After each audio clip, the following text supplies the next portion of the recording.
We are starting now the second part of the lecture, and there are many ways to analyze Judaism and the Torah and to prove that it can never ever be given by a human being. No human being whatsoever, even all the people combined with all the technology that we have today, take the greatest people ever lived, combine all their intelligence together, they won't be able to write one chapter in the Torah. Not even one. No people, as smart as they may be, can tell the future, what's going to happen 1,000 years or 2,000 years later. No people in the creation has complete control on nature. Nobody. Do you know a person that know any species, any animal that lives here, ever lived here before? Obviously, we don't have this ability. Let's see in details some of the things that are appeared in the Torah that leaves no doubt that can never be written by a human being. First way to analyze the Torah is the way it was transferred from generation to generation. The second way is the mathematical equal skips that the Torah has. There are hidden codes inside the text.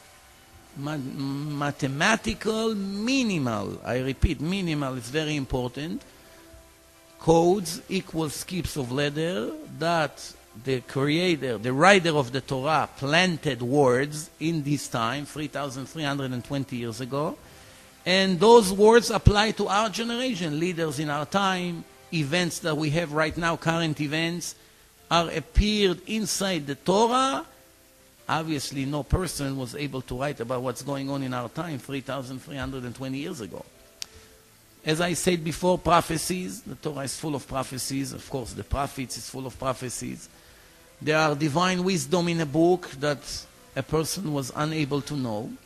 There is complete control which comes to psychology and archaeology. Everything the archaeologists ever found, first they digged inside the Torah and inside the prophets and the kings. And based on the Torah over there, they knew where to start digging. They did not look in any other book. The source of all the archaeologists all over the world is what the Torah says. When the Torah spoke about King David, they knew where he lived and they were looking for his tower and his city, and they found it. When the Torah speaks about the altar that Joshua built after they came out of Egypt and he took Moses' place, it's a mountain called Eval. They went over there and they found that altar. Without the source, they'll never know where to find. So that's archaeology. The archaeology confirmed the story of the Torah 100%. Psychology. What does it mean, psychology? Psychology means if Moses, God forbid, is a faker like some people want to claim, why would he write about himself in a Torah that is stuttering? You will never find one derogatory comment about Jesus in the New Testament. One hint against Muhammad in the Quran. Never, in no Muslim books or Christian books, ever you'll find criticism against those heroes. But when you review Jewish books, the 24 books of the Bible, they are full of criticism. God gave it to the prophets or to the king of that time or to Moses before that. And the Torah and the prophets and the kings is full of criticism. Negative comments against the Jewish heroes, the leaders, if they did something wrong. All the positive as well. But the negative is mentioned 100%. Nobody covered things under the rug. Why? Because it's an objective divine book. All the other books were written by people who worship that symbol. And obviously they were not interested to write the truth about them. Only what they wanted you to know. But the Torah, since it's divine, it's giving you 100% objective picture. That's why you hear that Moses was punished. He did not enter the land. God got upset at him. And many other examples. And some of the mistakes that the nation of Israel did. If a faker wrote it, he will never tell you that God got upset at the Jews and gave them here and there punishments. He would never write such a thing. Only the good things. So obviously we see that it's not a fake book. It was originally given by the Creator. Also, many other things inside the Torah leaves no doubt whatsoever that the Torah was never able to be written by few sources. Only one source from the beginning to the end.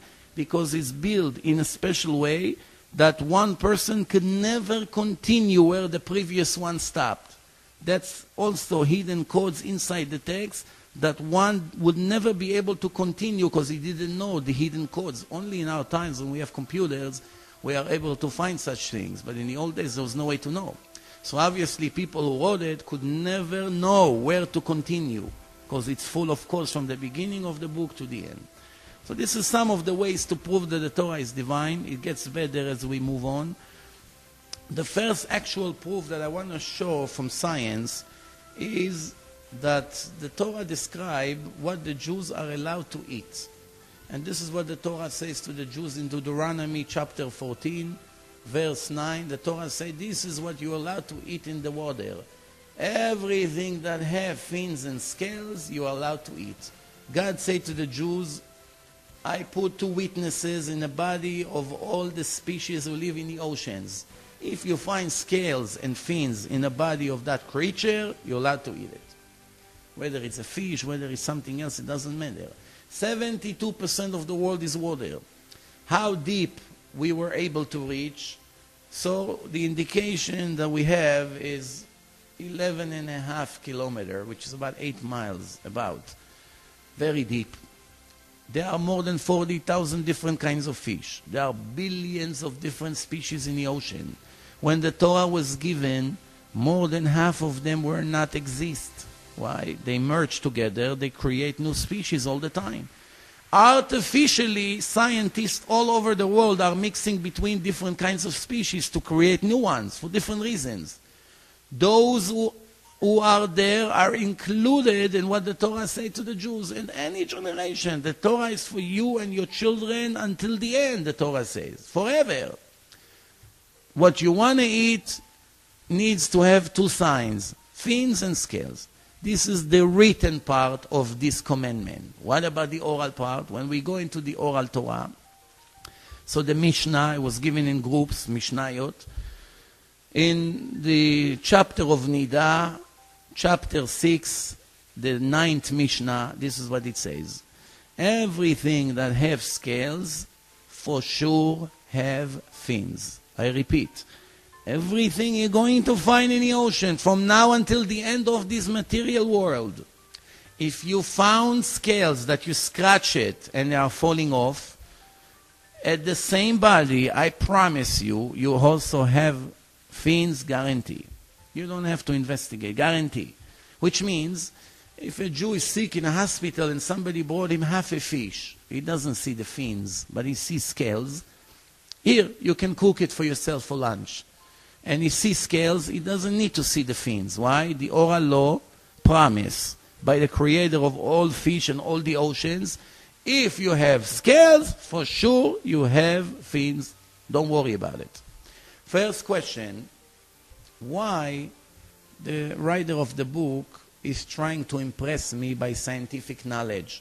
The Torah, after all, is a religious book. It's instructions what to do spiritually. Why are you trying to impress me that you have a complete knowledge about the whole world? Question number 1.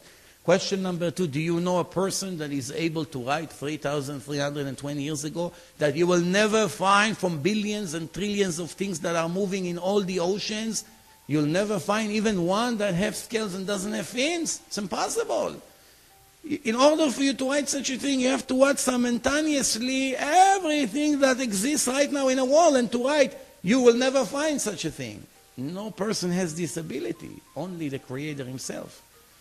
Plus, we see right here that he has a complete control about the future, because he was not talking only about his time.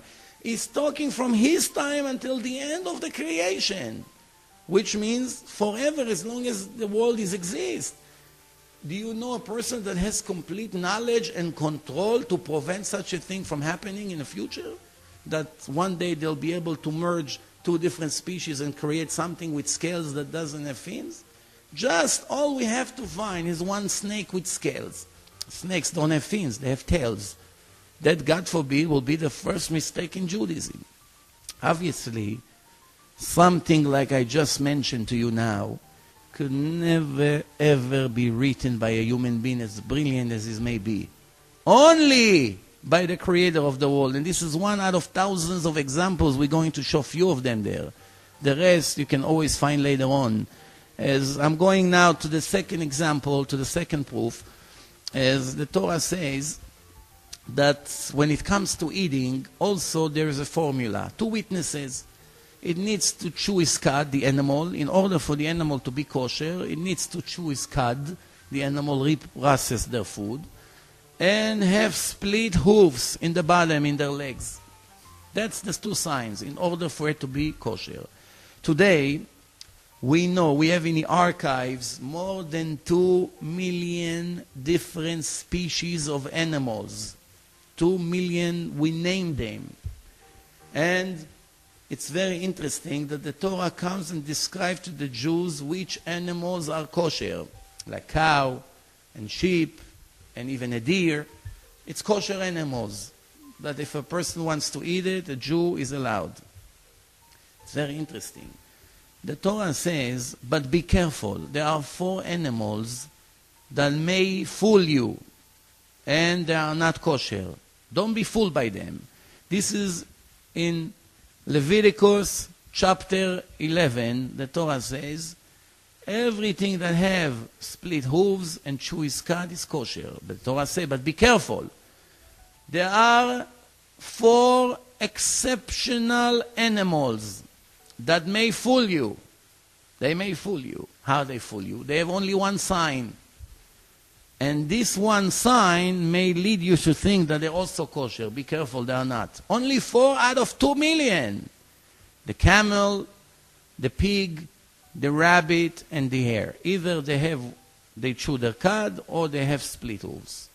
Chewing his cud means after the food arrives to the stomach, it comes out, it exits the body into the mouth or in the back of the animal, and the animal swallow it again back into the system and redigest it. You know, so that's called ma'ale gera. In Hebrew means chew his cud. There are different ways of doing it. The concept is to redigest the food, re-swallow it and redigest it. The rabbit, the hare, the camel, and the pig, 4. All it needs that one person, one scientist or anybody will bring a 5th kind of animal. It will bring something out of nowhere and say, I just found this animal and it also has one sign, but it's not mentioned in the Torah. So therefore there are more than 4, but the Torah said there's only 4. What happened to God? He did not know what he created? He doesn't see the future? Torah says he controls the future 100%. In that case, we will have to admit that it will be the first mistake in the Torah. Don't forget, 3,320 years. Everybody is still searching for that animal. What do you think? They're going to find one? The answer is absolutely not. Why? Torah is divine. God gave it, and he knows what he put here in the world. We have to admit that no human being, even today with today's technology, can memorize 2 million different names of animals, to know their internal creation and their external creation, to see all of them simultaneously, how they mix and create all kinds of new things, and to promise that there are only 4 and not more. That's obviously divine information, not human information. We move on. I'm going to the next example. We are now going into some astronomy, and as I said, the Torah has many different proofs that we use, and this is one of the examples. The Torah says, speaking about Earth, our world is a round world. It's in space, standing in space with no foundation. It turns around its center 1,700 kilometers an hour. And it shifted a little bit to the side, 28 degrees. And we are one of the 9 stars in the Milky Way. This is information that we know from science. And also, obviously, the Torah is speaking about it.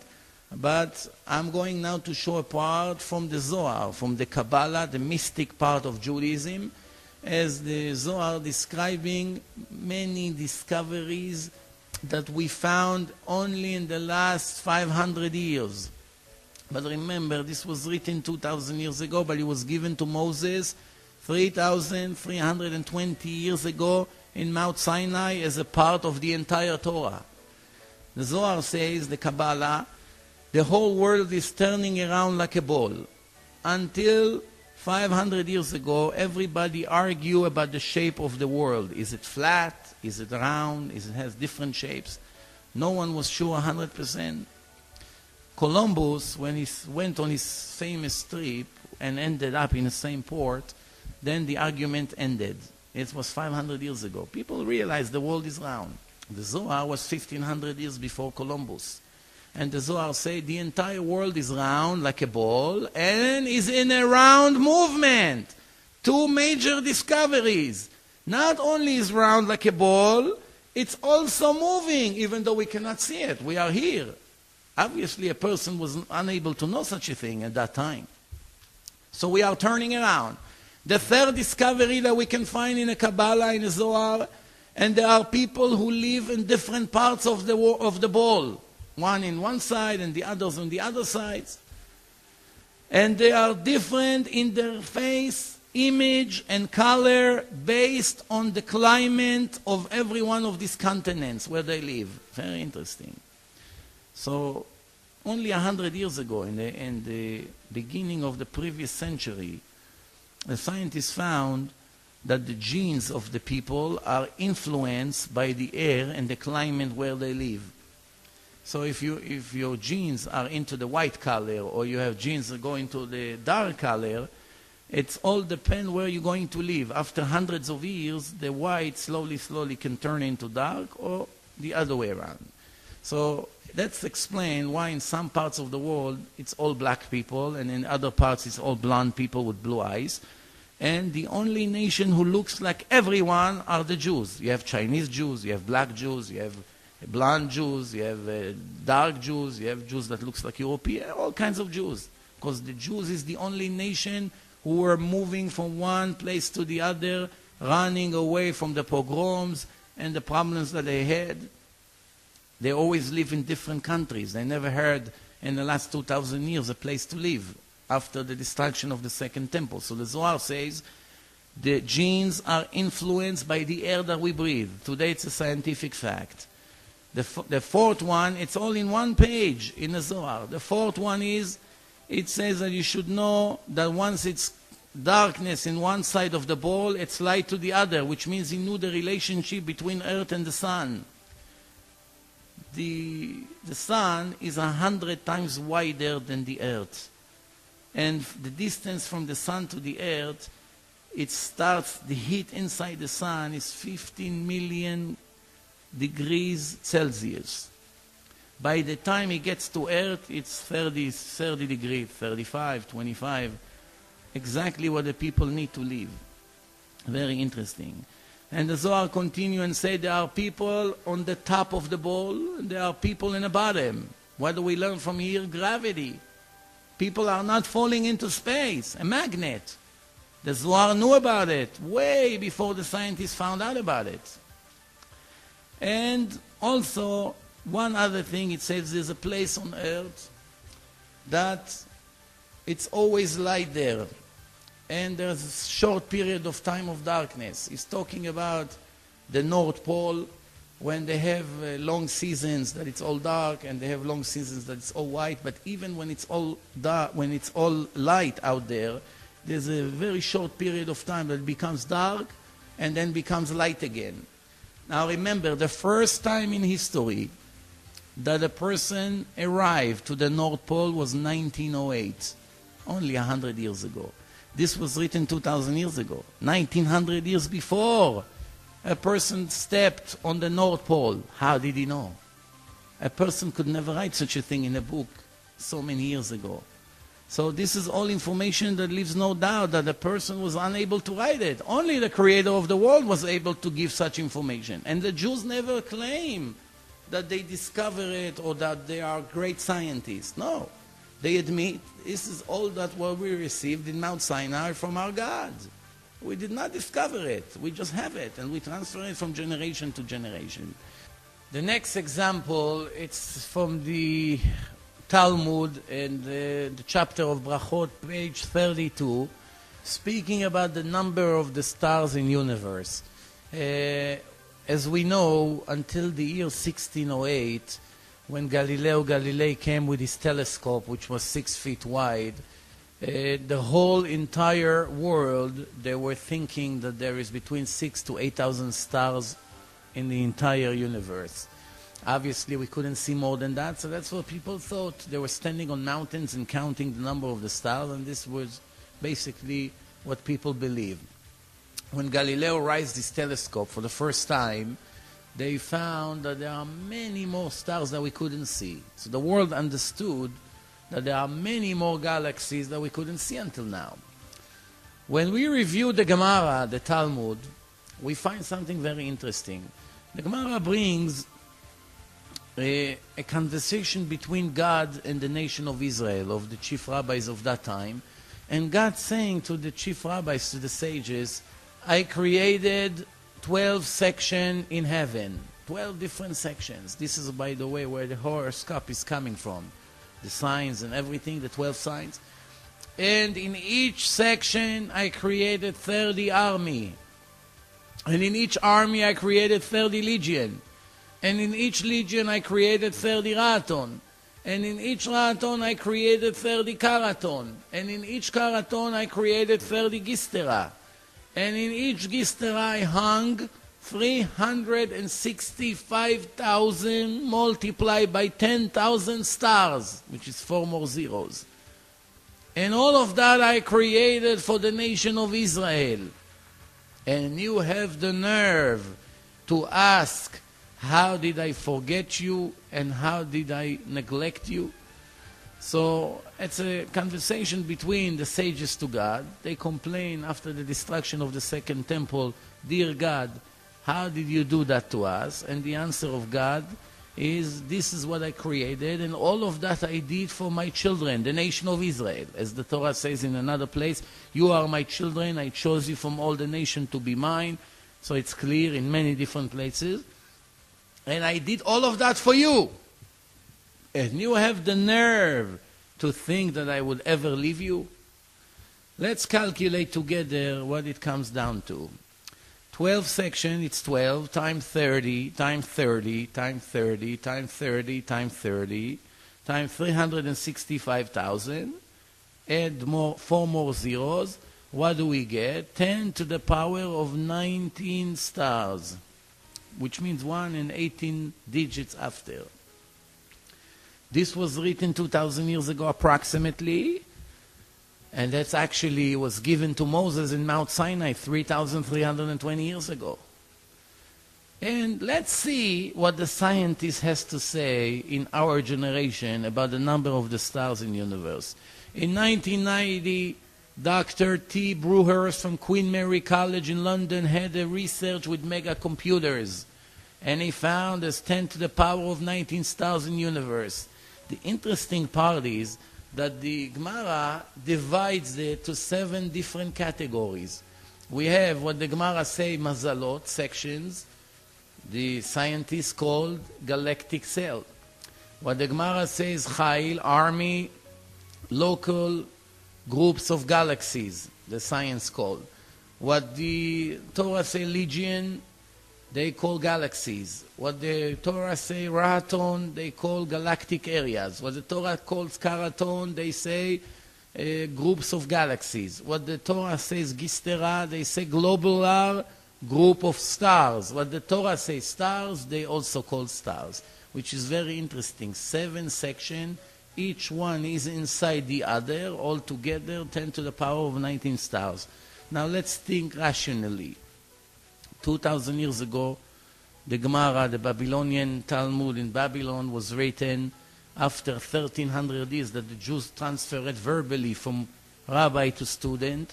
Finally was concluded and written by the President of Israel, Rabbi Yehuda Anasi, the President. So, over there, it gives us information that nobody could dream about. Nobody could dream 2,000 years ago to write such a number of stars. Actually, the Gentiles came to the Jews and say, you have to make up your mind. You said in the Torah that God blessed Abraham, that his descendants is going to multiply like the sand on the ground and like the stars in the universe. So it seems to be a contradiction here. What did God do with Abraham? Did he curse him or did he bless him? If we go by the sand on the ground, there are, who knows, trillions. If we go by the stars, there's only 6,000, maximum 8,000 stars. That's what they used to claim before Galileo. When 1608, when Galileo came, 400 years ago only, they were shocked. The Jews were always right. The Jews were answering them all these years. We don't go by what our eyes see. We go by the instructions of the Creator of the world gave us. We are not scientists. We came here, we only follow what the Torah told us. So it's very interesting. Because now they all found out that the Jews were right. The stars in the universe is plenty. 10 to the power of 19 stars. Obviously, a person was not able to write such a thing 2,000 years ago. As I move on, I'm getting to the next example. The next proof is the renewal of the moon. It's very interesting. Before we show the proof, that there are different ways of calculating the year. We go by the sun, we go by the moon, we can go by both of them. Muslims, they go by the moon only, which the year of the moon is 354 days. The Christian, they go by the year of the sun, which is 365 days and few hours. The Jews, they go by the sun and also by the moon at the same time. Now remember, there's 11 days and few hours gap between the year of the sun and the year of the moon, which means every 3 years approximately there's a gap of 1 month. It adds up, 3 times 11, almost a month. It's very interesting because the Muslims, since they go by a shorter year, the fast of the Ramadan is moving every few years from the summer to the winter. The holidays are moving to the summer, to the winter. The Christians also had a problem with the calendar, so every 4 years they have February 29th. Only every 4 years, once every 4 years. The Jews have supposedly a problem. What is the problem? Inside the text of the Torah, the written Torah, it says that God says to Moses to celebrate the holiday of Passover. And it must be always in the spring, always, not in the winter, not in the summer. It has to be in the spring. And actually God named Passover in different names. One of the names is the holiday of the spring. Since it has to be on the spring, how do you make it fall always in the spring when you have a problem between the year and the year of the sun and the year of the moon? Comes the oral Torah, and this is what it says. In the Midrash, it says, at that time, God taught Moses all the calculations of the moon and the year of the moon, and informed him how to calculate leap years. As the Torah says, observe the month of the spring and make Passover. Which means he had to teach him the secret how to balance between the year of the sun and the year of the moon. And it's very interesting. Every 19 years, the Jewish people push into the calendar seven extra months. Every 2 to 3 years, we have 13 months in a year. Instead of 12 months, an extra month. Why? If Passover is about to fall short around March, when it's still cold, we pushed an extra month into the calendar, which makes it Adar Aleph and Adar Bet, duplicate. First Adar, second Adar. This is a Jewish month. So by doing that, we postpone Passover by a month and it falls in the spring. Every 2 to 3 years, it's still falling short. Then we push it again by 1 month, and therefore we make sure that Passover always falls in the spring. Now, after this introduction, let's go into the Gemara, into the Talmud, and chapter of Rosh Hashanah, the beginning of the year. And it's in page 25. This is the Gemara. What the Gemara says, it's incredibly, unbelievable. It's hard to believe. The Gemara says that 200 witnesses came to the president. His name was Rabban Gamliel, to testify about the renewal of the moon. Now remember, there was no calendars yet. Today we have a calendar. The grandson of Hillel, the president of Israel, approximately 1700 years ago, he wrote a calendar, and until this day we use this brilliant calendar. But before that, the Torah says that two witnesses come to the Jewish court. They knew approximately when to expect the renewal of the moon, which means at the beginning of a new month in Judaism.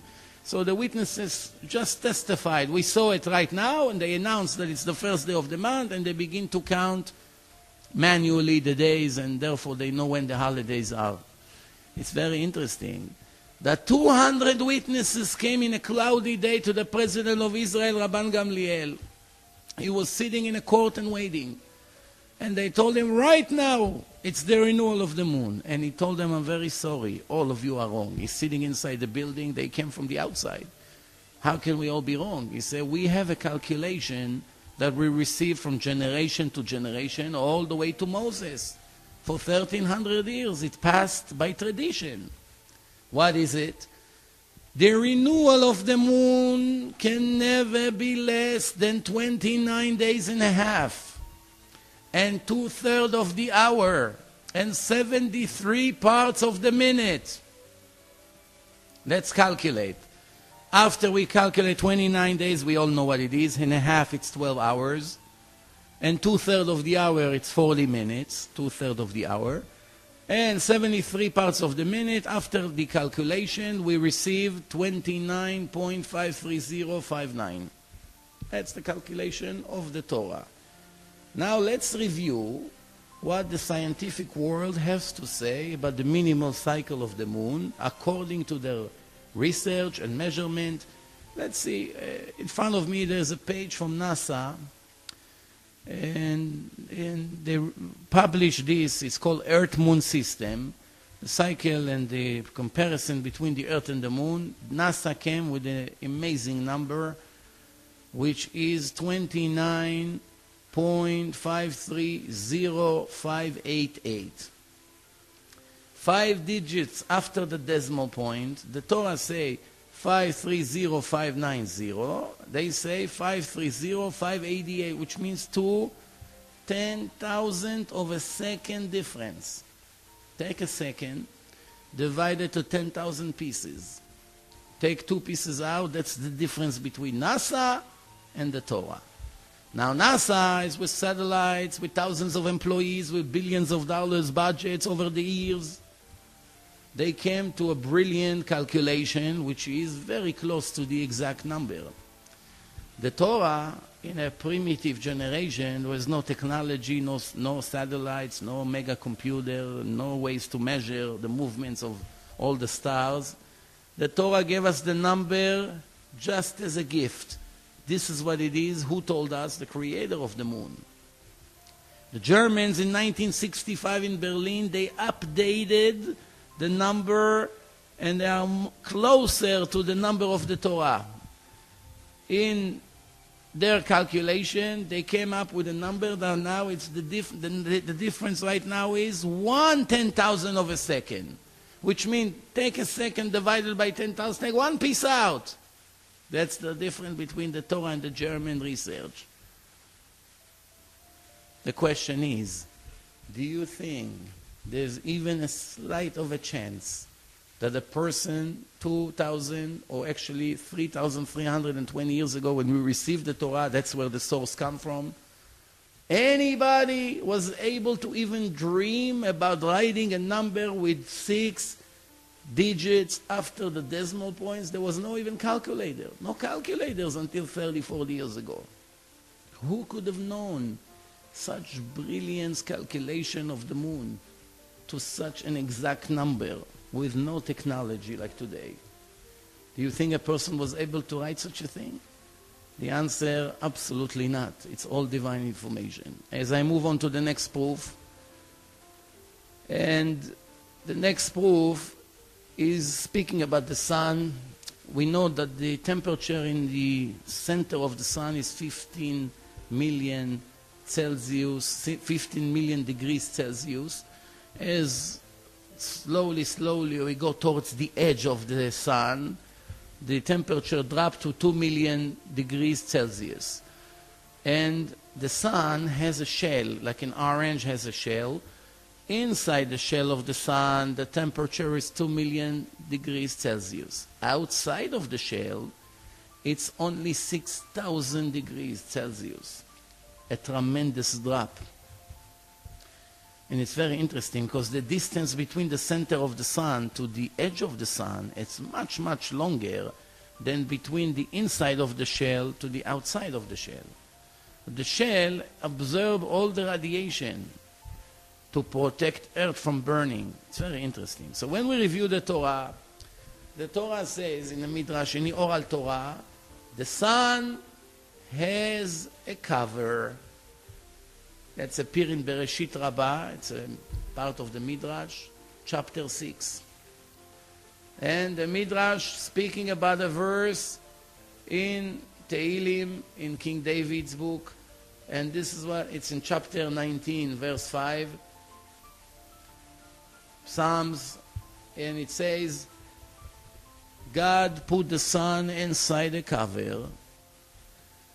And the Torah says that this cover protecting us from burning. Now remember, when we look at the sun, there's no way to see in the sun that the sun has a cover. It looks like a round ball of fire. Nobody can see a shell. Today, with the technology that we have, with different machinery, we are able to detect that. The scientist, Dr. Vidal, a major astronomer in a Greenwich British agency, this is what he writes in his book, The Army of Heaven. Those layers that surround the sun absorb all the radiation that comes from the center of the sun. This is what we call the cover. If this radiation will get to Earth, even for 1 second, it will burn the entire place immediately. So it's very interesting, because today they know that there is a shell, there's a cover. The question, who could have known 3,000 years ago to write such a thing in a book? Unless if you receive it from the Creator himself. I move to the next proof. And for those who knows, in the time of the temple, there was the first temple, the second temple. After the Babylonian destroyed the first temple approximately 2,600 years ago, and between the first temple to the second temple, there was 70 years of break. And then they rebuilt the temple, and it was destroyed 420 years later. So altogether, a period of 900 years with 70 years break in between. It's the destruction of the second temple approximately 2,000 years ago. Now the high priest, the Kohanim, a Jew that his name is Cohen, he comes from the descendants of Aaron. Aaron is the brother of Moses. And God blessed him to be the high priest, the servant in the holiest place on earth, which is the holy temple in the Moriah mountain, which is Jerusalem by the western wall. And the only way the high priest can enter the temple is when they pure, spiritually. We're not talking about clean or not clean. We're talking about spiritually pure. They are pure Kohen and impure. And how does a Kohen become impure? By touching a dead body. This is all spiritual, mystical things. If the Kohen touches a dead body, he becomes impure immediately. How do you purify him? By taking a red cow, slaughtering the red cow. What does it mean, red cow? A cow that is completely red with no black hair, no brown hair, no white hair, only red. How many red cows we had in history? 9. And the Torah told us that we're going to have altogether 9 red cows. So we're waiting for the last one. Hopefully when the third temple will be rebuilt, according to the prophecies of the prophet, we're going to have one last red cow. But in the meantime, 9 already passed away. After you slaughter and burn the ashes, you mix with special spring water from Jerusalem, and you splash it over the high priest, the Kohanim, and you make them pure. And that's the law. Now comes the Torah and say some rules about the red cow. Now I'm using this as a proof, as definite proof that this could never be given by a human being. The Torah says, how do you know which cow is kosher and not? First, you have to make sure that it doesn't have any other hair but red. Okay. Second, it's not enough to have a red cow. You have to get a red cow that nobody ever used that cow to work with that or to put any weight on the back of the cow. If a person had a red cow in his farm and he put a bag of flour on top of that red cow, this cow cannot be used. It's obsolete. How would we know? There's no way to know. So the Torah asks a question. Is a Jew allowed to buy a red cow from a non-religious person or from a Gentile that he doesn't have an understanding about red cow? We just have a red cow and he wants to sell it to the Jews. Can we rely on his word that this cow was never used? Since obviously he didn't know the importance of that cow. Maybe he used it already. And when he found out that you're not allowed to use it, not necessarily is going to tell you the truth, because the difference between a regular cow to a red cow could be millions of dollars in our time. So the answer of the Torah, absolutely yes. You can buy it from him and you don't even have to trust his word. There's ways to tell. As usual, 2 witnesses, 2 signs. And this is what the oral Torah brings us a story. The Torah says there was one Gentile. One day he had a red cow and he realized that this is an important thing, that he got very lucky. He asked his neighbor, and they told him, the neighbor, that the Jews will pay him any amount of money. When finally the regular price at that time was 4 coins of gold, he raised the price to 1,000 coins of gold. And the treasury of the temple came with money, and they had to agree because they need that red cow. So they told him, tomorrow morning we'll come with a bag with 1,000 coins of gold and we'll buy this cow from you. Make sure it's ready for us. That Gentile didn't want to give them what they want. So he went and put a bag on top of that cow and he said, you know what? I'll sell them the cow, but I don't want them to have the cow as they wish to have. When the Jews came in the morning, they spilled 1,000 coins of gold on the table. And he couldn't believe seeing so much gold. He brought the red cow out, and the Jews said, before you touch the money, we want to examine the cow. One rabbi looked at the eyes of the cow, the other one looked at the neck of the cow with a magnifying glass, checking something. The Gentile didn't understand what's going on. And after a minute, the rabbis told him, we're very sorry, there's no deal. The deal is off. What happened? You put from yesterday to today, you put weight on the back of the cow. The Gentile asked, how do you know that I put weight? You were here to see? So we don't need to be here. We know God told us when he gave us the Torah in Mount Sinai, the secret of this red cow. What is the secret of this red cow? Once you put weight on the back of it, or even you sit on the cow, or any weight is put on the back of the cow, from that moment, the eyes of the cow become cross-eyed. It doesn't go straight as it was, ever again. And there is another sign. There are 2 hairs in the neck. Those 2 hairs are falling down, and there's no way to raise them back. Never. You can brush it as much as you want. They keep falling down. Those are the 2 signs to know that this red cow was used, and now it became obsolete. Now I want to ask you a question. What human being would even dream to look in the hair of the cow? There's probably millions of hairs. First of all, how would he know that this is one of the signs? How does he know where those 2 hairs? It's from millions of hairs. Where to look for 2 hairs out of millions? Where exactly they are? How would he know that after you put weight, those 2 hairs are falling down? What's the connection? There's no way to know. Nobody would even imagine such a thing. How would a person know that after you put a weight on a red cow, the eyes become cross-eyed? When you use a regular cow or an ox, you put as much as weight as you want, the eyes are still staying straight.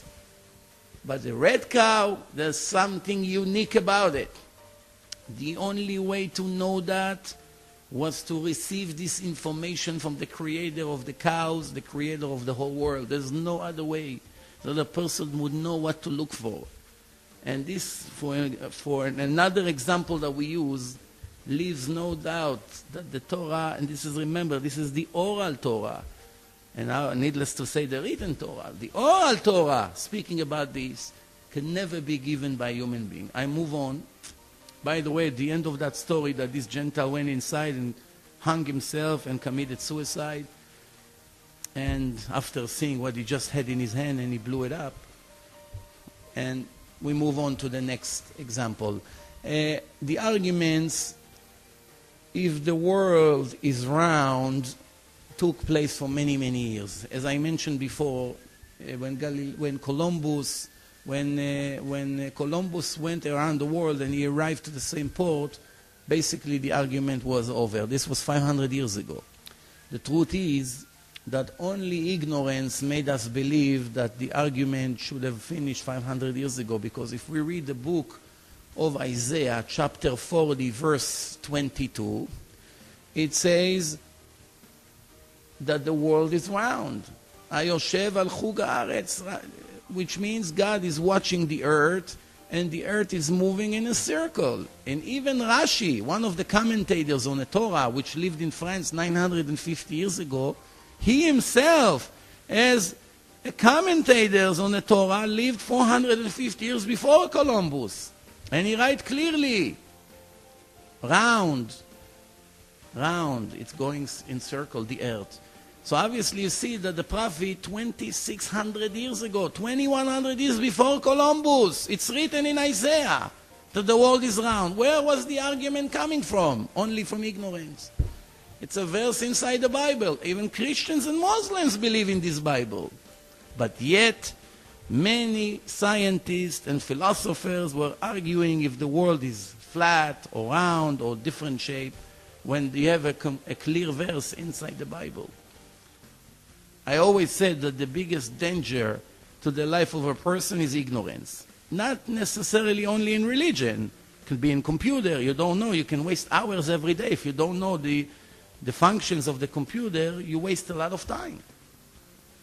In medicine, in accounting, in many different things, the most important thing is the purpose of life, which is to follow the test that God sets for us. If you don't know the rules, there's no way to succeed. But we'll talk about it later.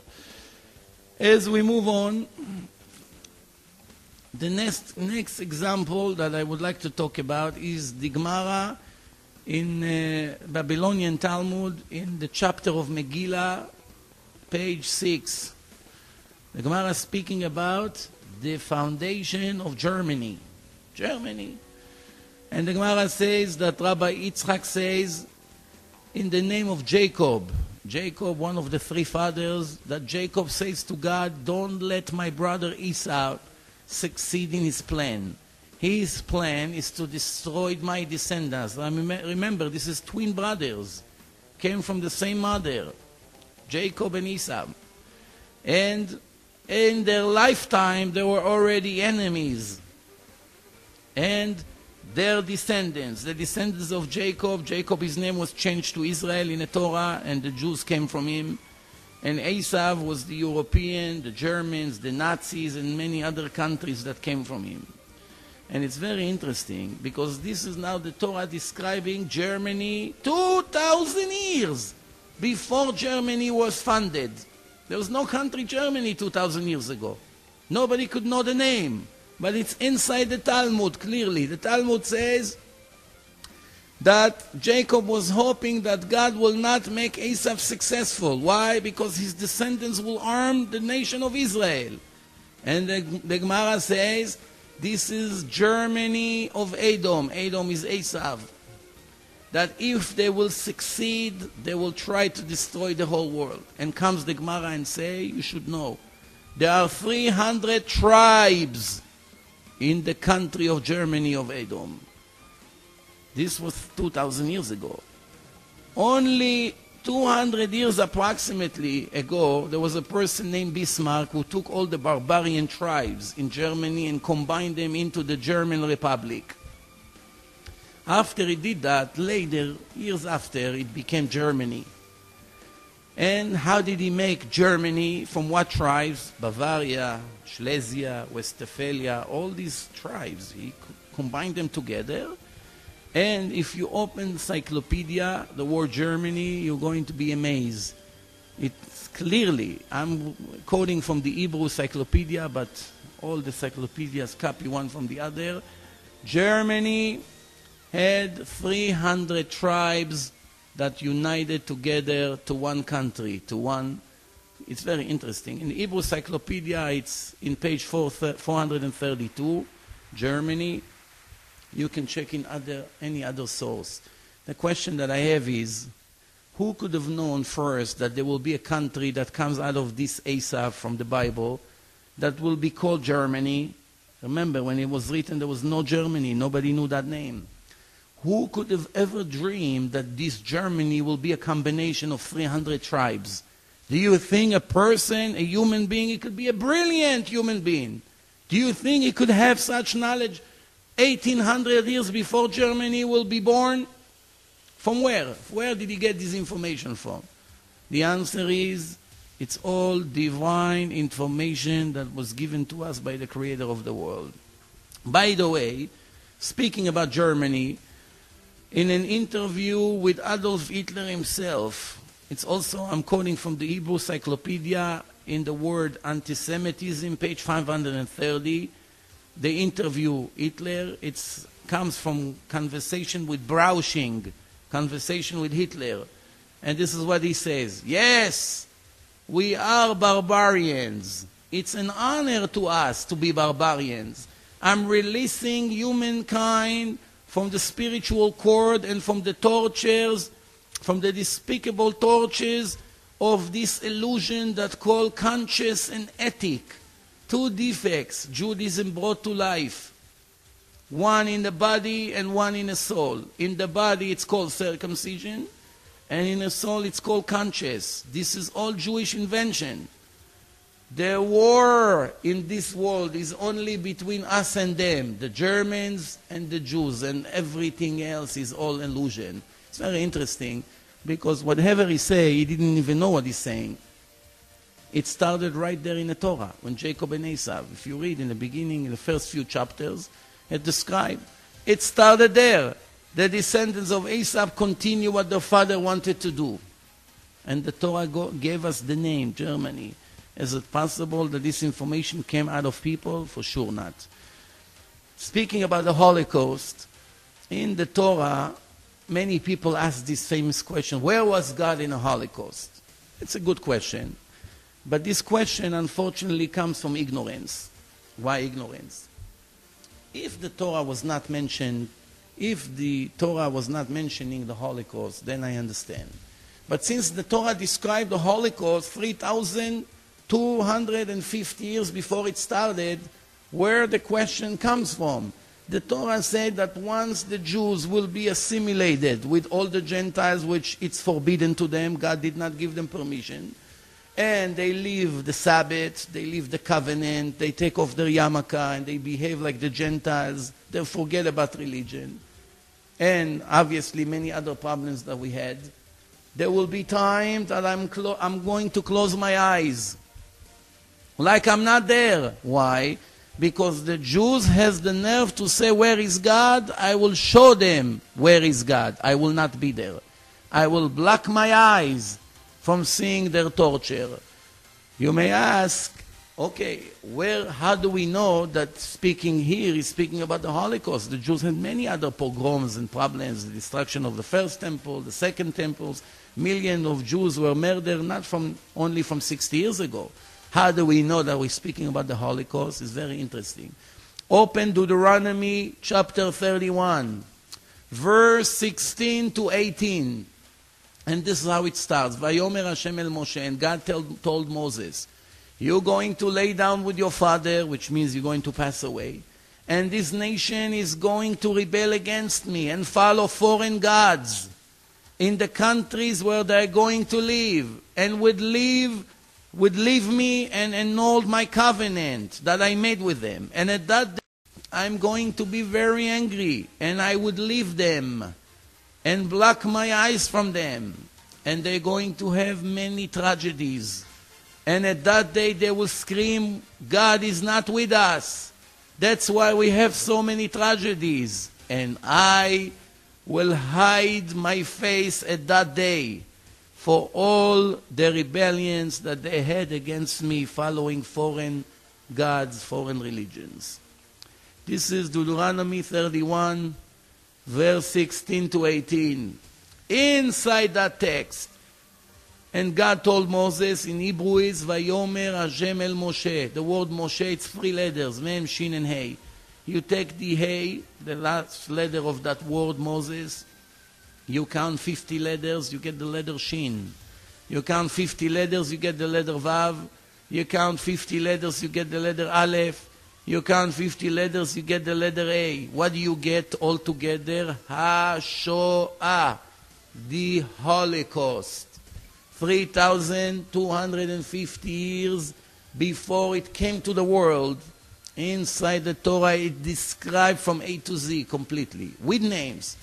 There are many other names in this chapter, describing Hitler and Eichmann and a final solution and Zyklon B.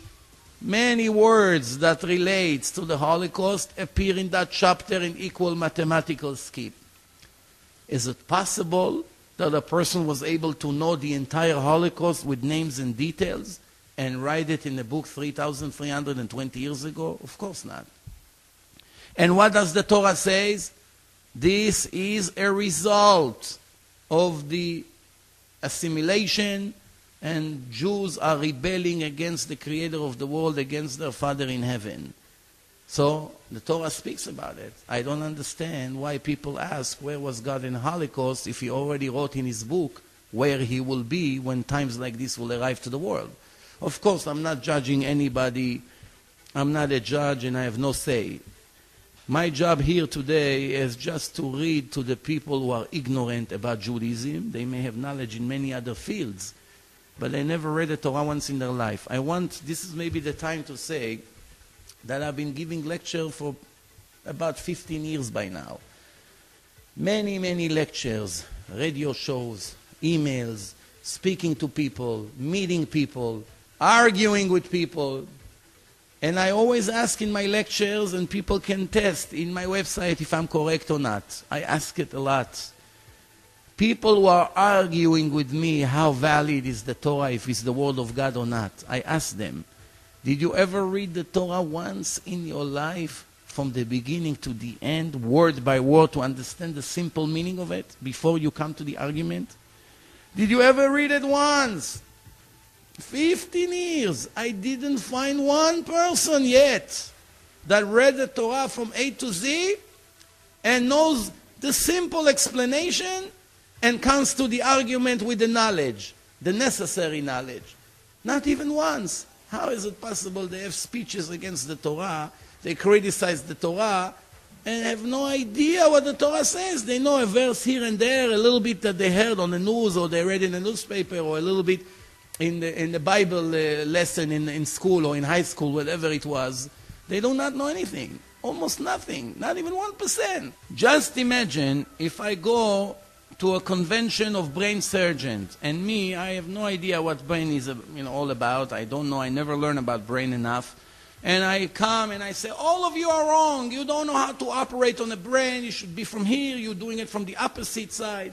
And I give a bombastic speech. After a few minutes, one of the surgeons will ask me, excuse me, sir, where are you from? What is your education about brain? What is your knowledge? Can you show us a diploma, a certificate that you know what you're talking about? Where are you coming from? Where did you graduate? And then I will say, no, I never learned about brain. Just imagine what a fool I'm going to look like. Do anybody from that moment on will take me serious? Absolutely not. So the point, why would you argue about something you never learned even once in your life? You want to come to the argument? There's a lot to learn. You don't want to learn? You don't want to dedicate the time? Please do not argue about something you have no idea about. Let's move on. I'm going to the next proof. The Torah says that one of the 3 covenants that God made with the Jewish nation is circumcision. Every male born in the 8 days has to be circumcised. Now, of course, I told you before, you cannot understand one law without the oral law. Here, the Torah did not say where to cut. The Torah did not say what happens if the baby is yellow and is a life risk. The Torah did not say where to do the ceremony, in a day or at night. if it's permitted at night or not. The Torah did not say. What happened if he borns on the Sabbath and you have to circumcise him in the 8th day, which will be the next Sabbath? The Torah did not say. The written Torah did not say. But when you go to the oral laws, everything been said. Everything be taught to us from A to Z. Otherwise, we would never know how to start. Imagine if there was no oral Torah like some ignorance are claiming. God would give us a book full of instructions, and nowhere in the Torah it says how to do anything. And plus, we are subject to severe punishments. Be careful, some of the punishments are even execution. And God will never say to us how to do it, so what's the point of giving us the Torah? Just to tell us that there are 613 commandments and to tell us the name of those commandments? Where is the instruction how to observe the Sabbath? Where is the instruction how to make tefillin on the head? Where? How to make it, from what animal, what to write inside? What makes it kosher, what makes it not kosher? Where is the instruction with what tools to circumcise the baby and how? Nowhere in the Torah. Obviously, there are information that appear separately. And by the way, if you read inside the text of the Torah, it says these are the Torahs, plural, that I put in the hand of Moses in Mount Sinai.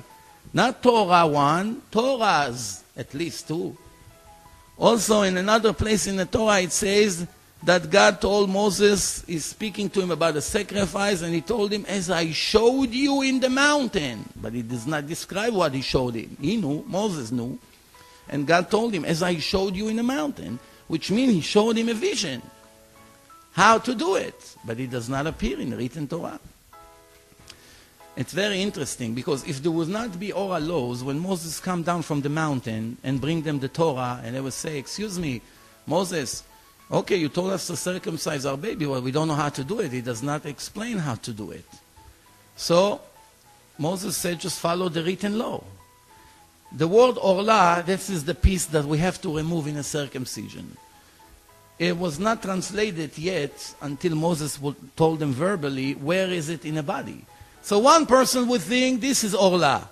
The next person think, this is orla, the air. The other one would say, no, it's the edge of this right here. One person saying, no, this is what it means, the nails, to cut them. Nobody would know where orla is without the oral laws. Nobody would know how to cut. Nobody would know what to do after the cutting, and many other examples. So obviously, as you can see, 99.9% of Judaism, it's the oral laws that was given to Moses and right away was published to all the nation. Moses was teaching them one commandment after the other, how to do, what to do, when to do, what not to do, what's for men, what applies for women, what happens if you're a boss, you have employees, and many other examples. So the Torah says you have to circumcise every male born in the 8 days, and after you follow the instruction in the oral laws how to do it, we find something very interesting. The scientists, they found in our generation that what prevents us from bleeding too much is vitamin K. Vitamin K makes the blood clog the hole. If we have a cut in our body, it clogs the cut and makes sure that we do not lose all the blood in our body. Obviously, it's a life risk. The question first that we have to ask ourselves, what happens if we take a balloon and put 5 quarts of blood inside? And we take a very, very sharp needle and we make a hole in the bottom of this balloon. What will happen to all the water? It will drip completely to the floor. Everything, gravity, will make all the blood falls on the floor. If we hold the balloon like this, everything will drip to the floor. However, if we make a hole in the bottom of our feet, not all the blood from the body will drip to the floor. The blood will know that now my job is to clog the hole and make sure that I save the life of this person. Is it coincidence? Of course not. It's all planned. But besides the plan here, we see something very interesting. The scientists examine the level of vitamin K after the baby is born. In the first day, few percent. The next day, a little bit more. Every day, an additional few percentage in the vitamin K level in the body.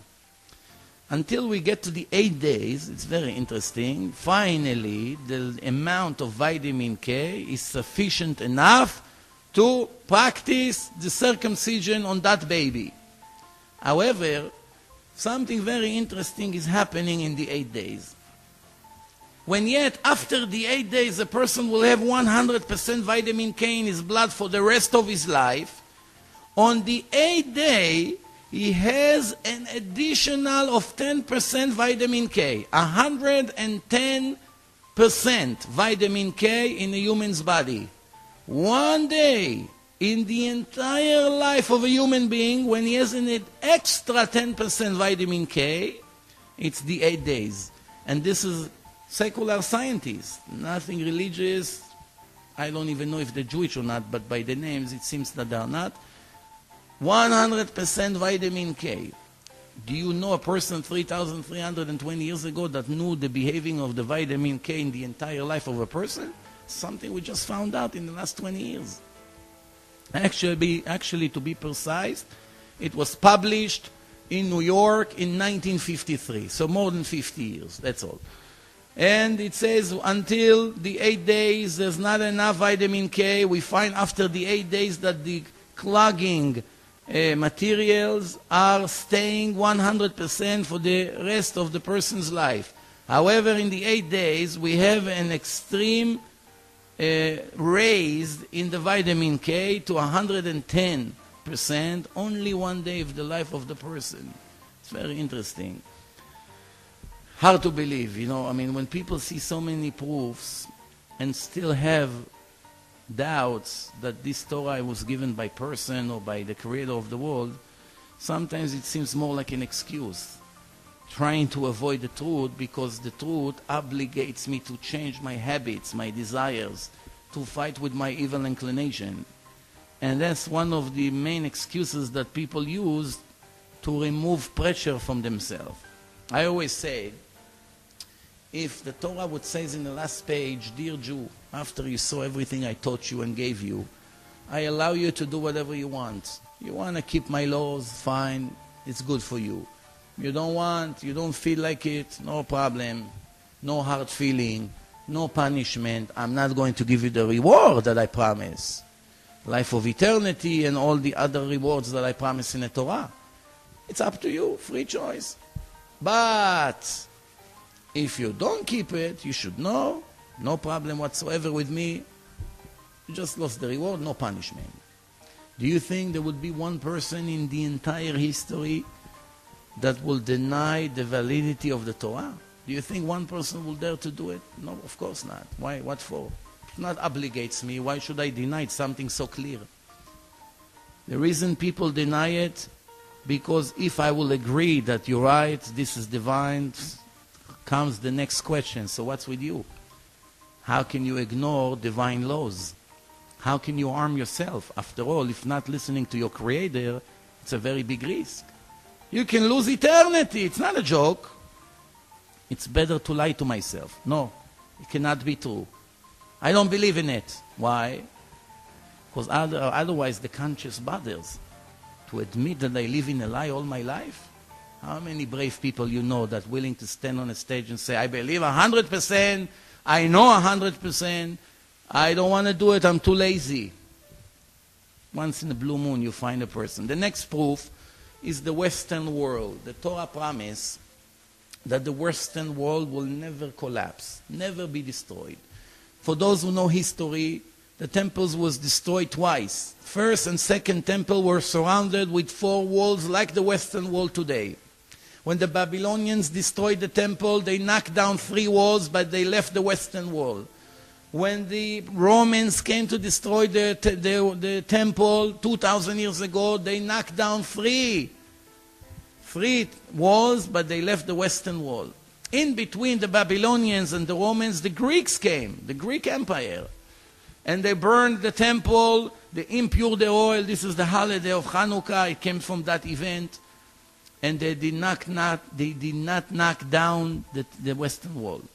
In between, the last 2,000 years, the Seljukim, the Muslims, the Fatimim, the Armenians, so many, the Persians, so many different empires and countries occupied this area.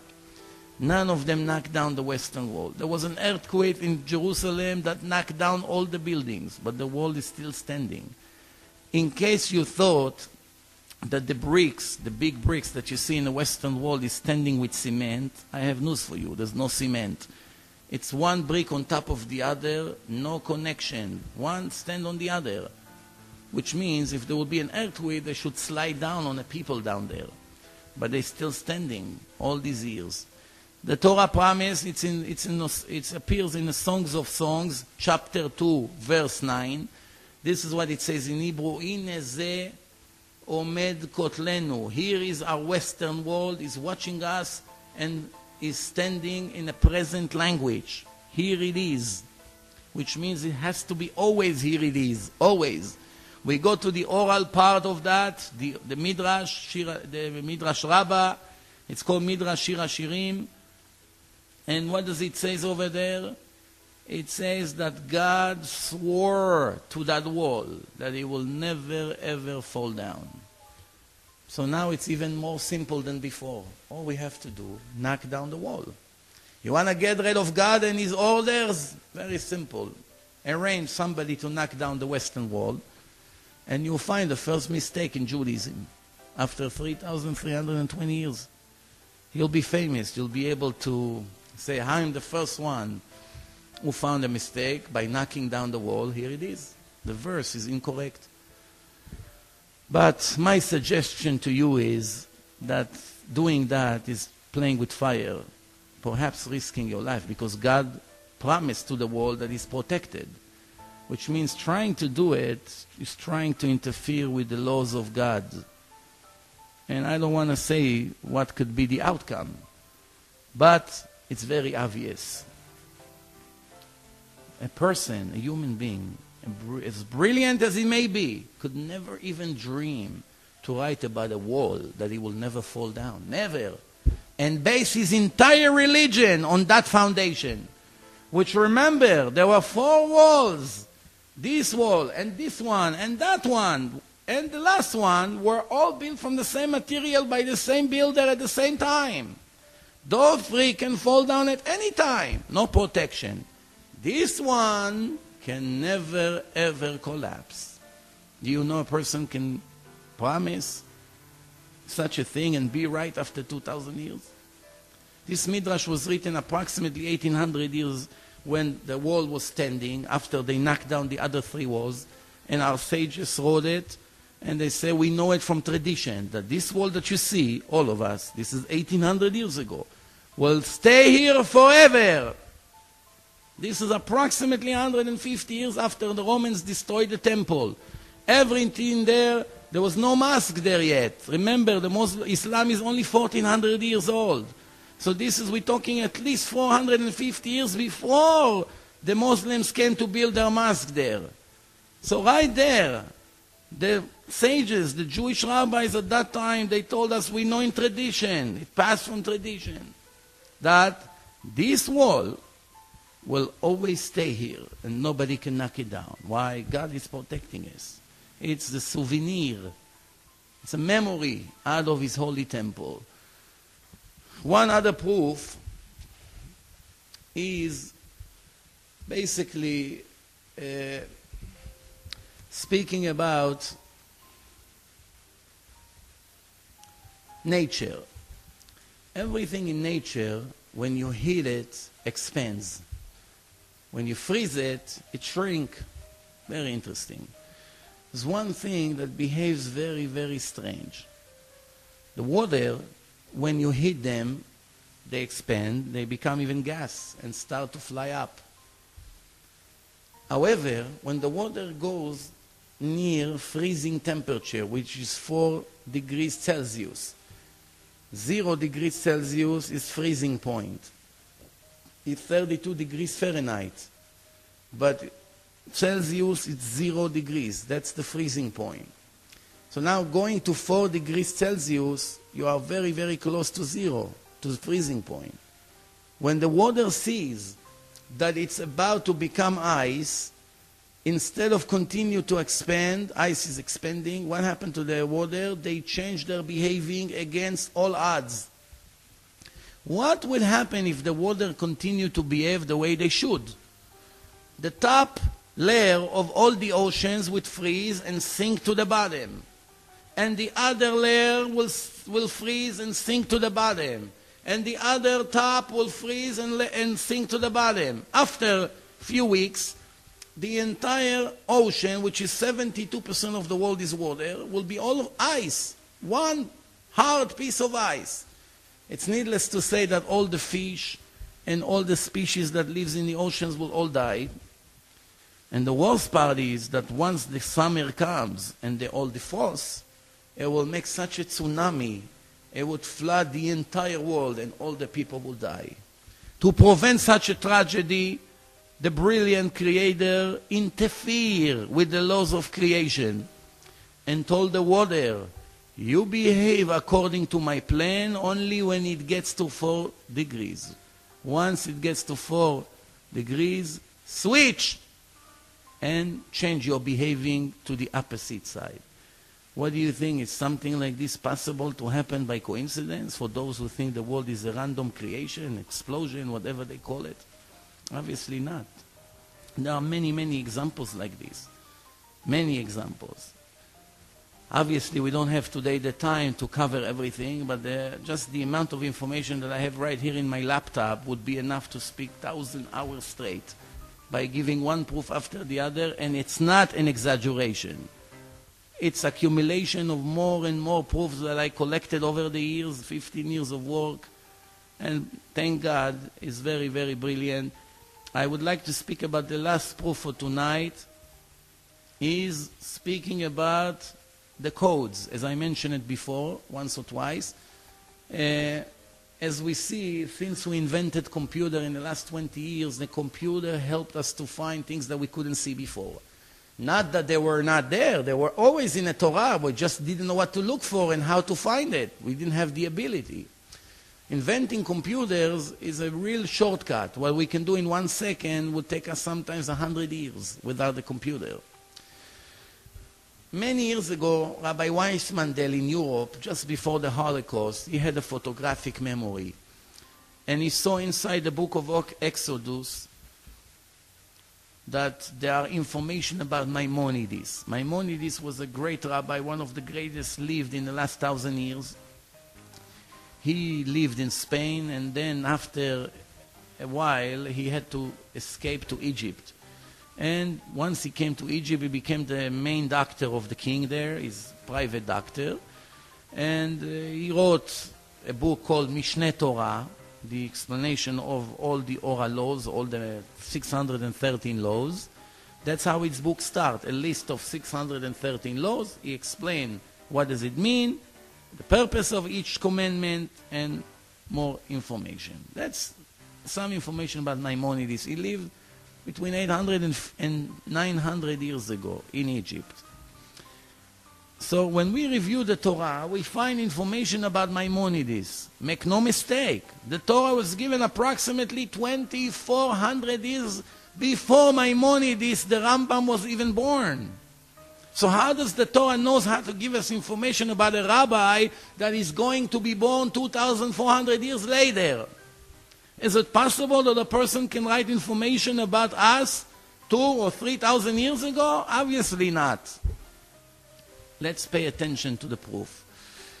The Torah says, God says to Moses, don't worry, Pharaoh will not listen to you, and he will not release my nation Israel out of Egypt. I'm hardening his heart to be stubborn and not to give up. Why? Because I want to make such miracles in Egypt that everybody will see the hand of God. And they will realize that you are my children and I'm making all these miracles for you, the Jewish nation. This is appear in a chapter of Bo, Parashat Bo. It's in the beginning of Exodus. It's very interesting. When we see, first the word Moshe is mentioned here. The Rambam's name was Moshe. He lives in Egypt, so the word Mitzrayim appears in a page. His abbreviation of his name, Rabbi Moshe ben Maimon. Rabbi Resh, Moshe Mem, Ben Bet, Maimon Mem. Rambam, that's his nickname. The only time in the entire Torah that you find 4 words that give us this right order, Resh, Mem, Bet, Mem, is right here in the chapter of Bo. That's right here. No other place you have Resh, Mem, Bet in the same order. Also, he was the heart doctor of the king of Egypt. So we have Lev Paro, the heart of Pharaoh. It's another hint. Everything I mentioned so far, it's beautiful hints, but it's still not a scientific proof.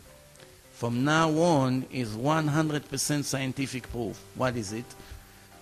When we take the word Moshe, the first word Moshe, which is Moses in a chapter, we circle the Mem, and we count 50 letters, we get the letter Shin. We count 50 letters, we get the letter Nun. We count 50 letters, we get the letter Hey. So what did we get? Mishneh. What's the name of his book? As I said before, Mishneh Torah, 2 words and 1 name. Then we go down to the bottom of the page. From the word Oto, him, we circle the Taf, we count 50 letters, we get a Vav, we circle the Vav. We count 50 letters, we get Resh, we circle the Resh. We count 50 letters, we get Hey. So what do we have here? We have the word Mishneh in equal skip of 50. Taf, Mishneh, Mem, Shin, Nun, Hey, 50, 50, 50, 50, yes. And we skip, a longer skip than 50, we'll explain soon why. We go all the way to the bottom of the page, and we get the word Torah in equal skip of 50.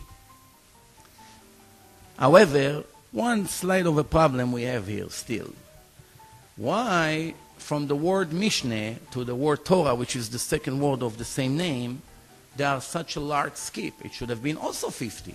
Right? If you enter today to the computer a name of a person with his last name, the computer may find that name in equal mathematical skip from the beginning of the first word to the end of the last name, in equal skip. Why here the first word appear in equal skip, the second word appear in equal skip, but in between the first and the second words we have a larger skip? Counting how many letters between the first word Mishneh to the second word Torah give us exactly 613 letters. Let's conclude. 2,400 years before the Rambam Maimonides was born, the Torah told us there will be a person named Moshe. He would live in Egypt. He would be the heart doctor of the king of Egypt. His nickname will be Rambam, Resh Mem Bet Mem. He would write a book called Mishneh Torah. And the subject of the book will be 613 laws of Judaism, 613 commandments. What do you say now? Is it possible that a person wrote it? Obviously not. And as I said before, there are more and more examples. There are many, many equal mathematical skips. Now make no mistakes. Many manipulators in this generation that take advantage on the ignorance of the public, trying to claim that other books also have codes. I assure you, after 15 years of reviewing and checking what they say, that it's all nonsense. We are not only talking about random codes that you can find in there in a book by coincidence. We are talking about equal minimal. The highlight is the word minimal mathematical skip. What's the difference between minimal and just any other code? When you have a book with 305,000 letters, it's very possible that you're going to find all kinds of names with equal skips of 10,000 between one letter to the other, 20,000 between one letter to the other.